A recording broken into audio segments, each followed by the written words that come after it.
What's going on, YouTube channel? Tonight we're doing a video for you guys about grading cards with PSA, specifically PSA, because that's where the money's going to be. And I just want to talk about it a little bit because graded cards are a major part of the hobby. And I feel like the average person doesn't actually send their cards in to be graded because of the fear of the actual process and maybe the fear of losing money. But if you're going to be in this community and you're looking to make money, grading cards is going to be a major part of that process. So tonight I'm going to show you two things that I purchased to help me grade cards. I also have not ever submitted my own cards for grading before. So tonight I'm going to show you guys the two things that I purchased to help me with my grading process, explain to you guys what my grading process is and why I think the way I think. And we're gonna go through the collection that I purchased that I showed you guys in my last video and see if we could actually grade any of those cards and turn an even bigger profit on the collection. So I'm gonna turn the camera around. I'm gonna show you guys the things that I purchased and we'll talk about it in a second. So I'll see you guys in a second. All right, guys. So here are the two things that I purchased to help me decide on which cards I think are going to be gradable to send into PSA. Magnifying glass with a gooseneck stand and the Passive Paradise card centering tool. They give you this little handheld magnifying glass, 30 times magnifying glass. It comes with the centering tool. It's pretty handy actually. I don't necessarily like it myself though because I want to have two hands on the cards, and using this makes me feel British. And being British is my fiance's job. You're fucking kidding me. It's 18 bucks for the centering tool and this. I don't remember what I paid for the magnifying glass. The reason I chose this magnifying glass is because it's got the gooseneck and a nice heavy stand, so I could just prop it up here. Now the card centering tool is great because it's gonna help you decide with these lines whether or not your card is centered enough to receive a PSA 10 or at least get you almost guarantee yourself a 9 based on the centering. And the card that we're looking at today is going to be the Celebrations Charizard.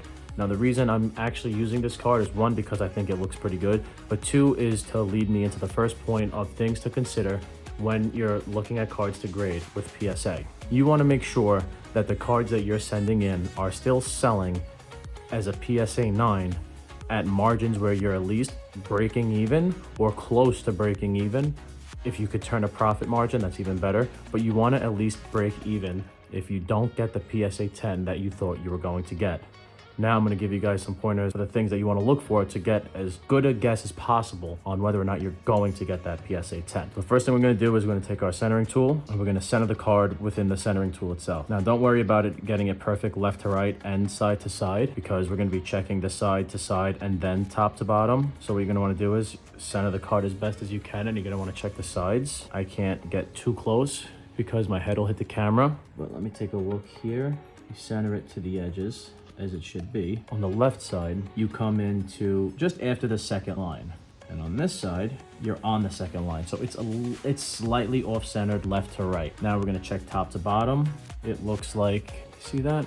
On the bottom, it looks like we're up to the third line, and on top, we're only up to the second line. So this card is also off-centered top to bottom. Now, centering isn't the only thing that they look at. If your centering isn't perfect, I do believe there's still a chance you'll get the PSA 10. This is a sheet that Passive Paradise gives you when you buy the centering tool. It gives you the centering percentages, right? So like on ours, left to right, it went, what was it, to just after 2. So we'll say 2.5 to 2 or 3 to 2. So what we'll do is we'll look here, and 3 to 2 is 60-40. So that's a 60-40, and bold indicates 60-40 or better, which is, in my opinion, they put that there because they know that PSA has a little bit of a tolerance for that, but I just wanted to show you guys that. So now let's look at the other things that they're going to be looking at. Another thing that they're going to be looking at is going to be the edges. Go around the border of the card and you're going to look at the edges. And you're going to look for you just want nice clean cut edges. That's really all they're looking for. And you want to check your corners. You want to make sure that your corners are nice and rounded. They don't look like they've been cut straight or anything like that. And as long as all that looks good, make sure you're checking the back of the card too. They don't just grade the front, they do check the back. So you want to make sure you're checking on the back for any whitening around the edges.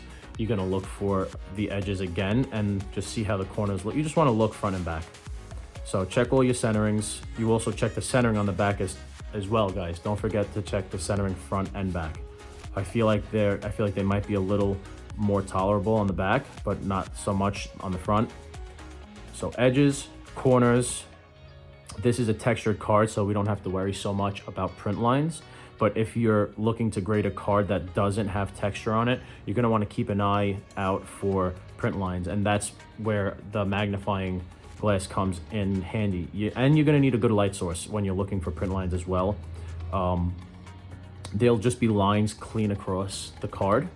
It happens during printing. That's why they call it a print line.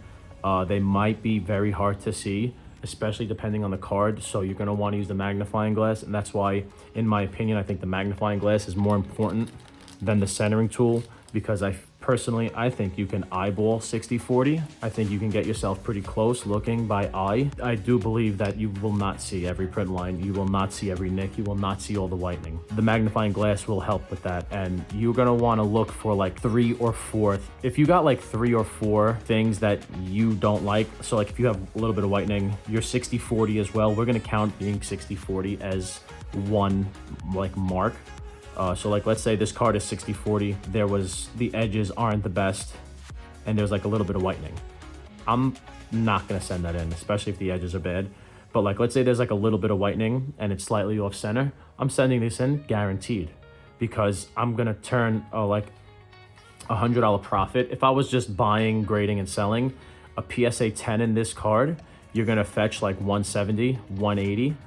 A PSA 9 is gonna fetch you about $100 if you sell it, probably a little less at auction these days. But to buy the card is going to cost you $80. So if you could sell it for $100 in a 9 and sell it for $180 in a 10, why not take your shot? Why not buy 10 of these, see which ones come in gradable, send them to be graded? Between the 9s and the 10s, they should average out where you turn a profit. And anything that isn't sellable, you could hold on to, wait for it to appreciate in value, which is another thing you should look at when looking at cards that you want to grade. You want to look for cards that are popular, Pokemon that are popular, the Charizards, the Umbreons, the Rayquazas, the Snorlaxes, the Pikachus. Pikachu promos are great cards. People love Pikachu, Charizard. They're all big sellers. Those are the cards that you want to be looking at when you're trying to send cards in to grade for profit.